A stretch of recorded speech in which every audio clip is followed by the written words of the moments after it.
ഇത് പെട്ടെന്നുള്ളൊരു പത്രസമ്മേളനമായതുകൊണ്ടാണ് കുറേയധികം സ്ത്രീകൾക്ക് ഇതിലേക്ക് വരാൻ സാധിക്കാതിരുന്നത്. അതുകൊണ്ട് പെട്ടെന്ന് വിളിച്ചു കൂട്ടിയവരായതുകൊണ്ടാണ് ഇത്രയും കുറഞ്ഞ സ്ത്രീകൾ. ഇതിൽ പ്രധാനമായും മെനഞ്ഞാന്ന് വന്ന ഒരു വാർത്ത, ഒരു പെൺകുട്ടി, രോഹിണി എന്ന് പറയുന്ന ഒരു പെൺകുട്ടി മാധ്യമങ്ങളുടെ മുൻപിൽ വന്ന് മുഖം മറച്ചുകൊണ്ട്, അവരുടെ മുഖം പുറത്ത് കാണിക്കാതെ, അവർ ഞങ്ങൾ 3 പേരെ കുറിച്ച് വളരെ ഗുരുതരമായ ഒരു വിഷയമാണ് നിങ്ങൾ മാധ്യമങ്ങളുടെ മുൻപിൽ അവർ അവതരിപ്പിച്ചത്. അതിൽ ഇവർ 2 പേരും പിന്നെ ഞാനും. അതിനെക്കുറിച്ചാണ് ഇപ്പോൾ നിങ്ങളുടെ മുമ്പിൽ പറയാൻ ഞങ്ങൾ 3 പേരും വന്നിരിക്കുന്നത്. ഞങ്ങൾക്ക് ഐക്യദാർഢ്യം പ്രഖ്യാപിച്ചുകൊണ്ടാണ് ഈ ഫെഫ്ക എന്ന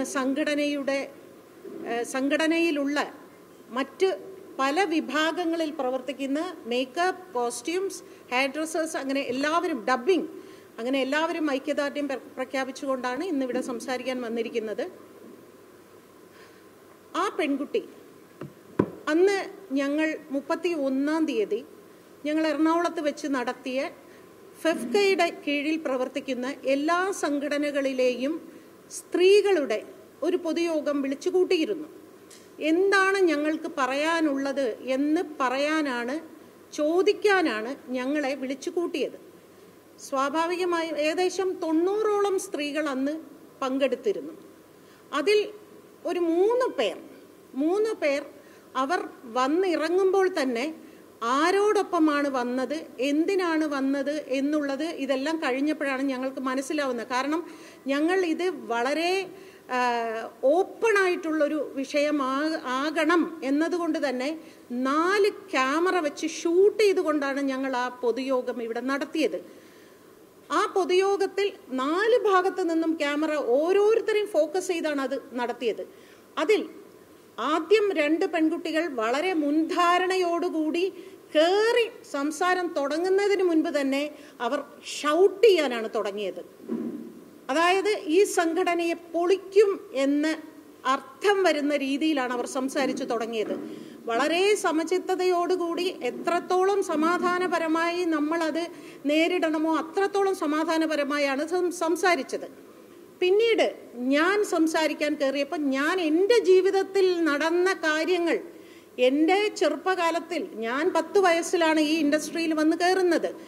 എനിക്ക് 16-ാമത്തെ വയസ്സിലാണ് എനിക്കൊരു ദുരനുഭവം ഉണ്ടായത്. അന്ന് എനിക്കൊരു ദുരനുഭവം ഉണ്ടായപ്പോൾ ഞാൻ അവിടെ വെച്ച് തന്നെ മുഖത്തടിക്കുന്നത് പോലെ പെരുമാറി, എനിക്ക് നിന്റെ തൊഴിൽ വേണ്ടടോ എന്ന് പറഞ്ഞ് ഇറങ്ങി വന്ന ഒരാളാണ് ഞാൻ. അതുകൊണ്ട് ഞാൻ സിനിമയിൽ ഇല്ലാതെ പോയില്ല. അതുപോലെ നമ്മൾ ഓരോരുത്തരും നമുക്കെതിരെ വരുന്ന ഇത്തരത്തിലുള്ള ചൂഷണങ്ങൾക്ക്, അത്തരത്തിലുള്ള സംസാരമോ പെരുമാറ്റമോ ഉണ്ടാകുമ്പോൾ അതിശക്തമായി തന്നെ നമ്മൾ നേരിടണം.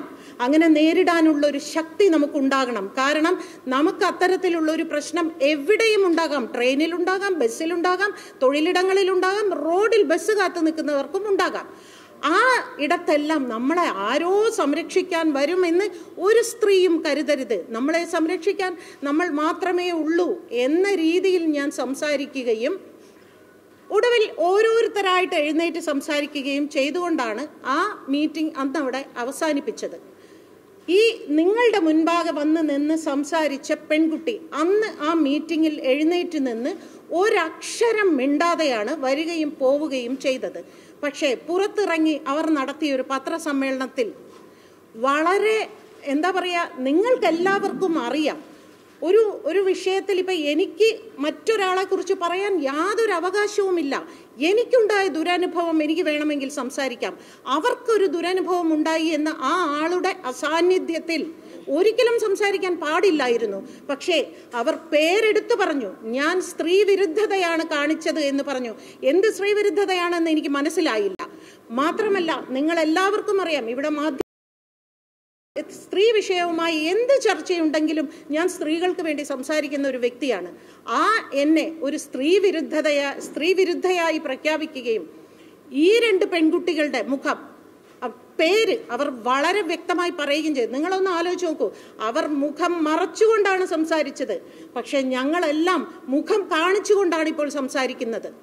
അപ്പോൾ ഇതിൻ്റെ അടിസ്ഥാനത്തിൽ, അതായത് യാതൊരു അടിസ്ഥാനവുമില്ലാത്ത ഒരു വിഷയത്തെ ചൊല്ലി ഞങ്ങൾ 3 പേരെയും മാധ്യമത്തിന് മുൻപിലും സമൂഹത്തിന് മുൻപിലും വളരെ മ്ലേച്ഛമായി അവതരിപ്പിച്ച് അവരോടുള്ള ഒരു എതിർപ്പാണ് ഇന്ന് ഞങ്ങൾ ഇവിടെ കൂടിയിരിക്കുന്നത്. മാത്രമല്ല, വളരെ സങ്കടത്തോടു കൂടി പറയണം, നിങ്ങൾ മാധ്യമങ്ങൾ ഞങ്ങളുടെയൊക്കെ പേര് പറയുമ്പോൾ എൻ്റെ പേര് പറഞ്ഞു, ഞാൻ സ്ത്രീവിരുദ്ധത പറഞ്ഞു എന്ന് മാത്രമേ ഉള്ളൂ.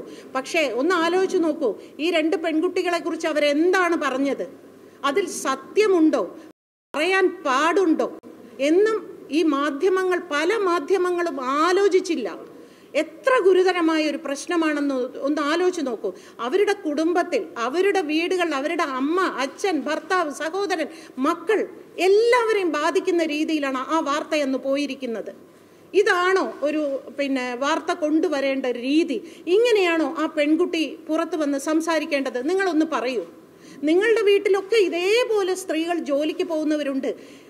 ഇവിടെ ദുരനുഭവം ഇല്ലാത്തവരായി ആരും ഉണ്ടാവില്ല എന്നൊക്കെ നമുക്ക് പറയാം. പക്ഷേ ദുരനുഭവം ഒരാൾക്ക് ഇല്ല എന്ന് കരുതി അതിനർത്ഥം എല്ലാവരും ഇങ്ങനെയാണ് ഇവിടെ തൊഴിൽ സമ്പാദിക്കുന്നത് എന്നൊരു അർത്ഥത്തിലാണ് ആ പെൺകുട്ടി സംസാരിക്കുന്നത്.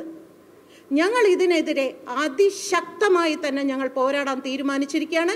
ഞങ്ങൾ മുഖ്യമന്ത്രിക്ക് പരാതി കൊടുക്കും എന്ന് മാത്രമല്ല, ഞങ്ങൾ പോലീസിലും പരാതി കൊടുക്കും. കാരണം ഒരു സത്യവുമില്ലാത്ത കാര്യം ഞങ്ങളുടെ പേര് സഹിതം, എൻ്റെ ഇതിന് അപ്പുറം ഈ 2 പെൺകുട്ടികളുടെയും പേര് സഹിതം പറഞ്ഞ് അപമാനിച്ചതിന്, അവർ അനുഭവിക്കുന്ന മാനസിക വേദനയ്ക്ക് ഞങ്ങളിത് നിയമപരമായി തന്നെ നേരിടാനാണ് ഞങ്ങൾ തീരുമാനിച്ചിരിക്കുന്നത്.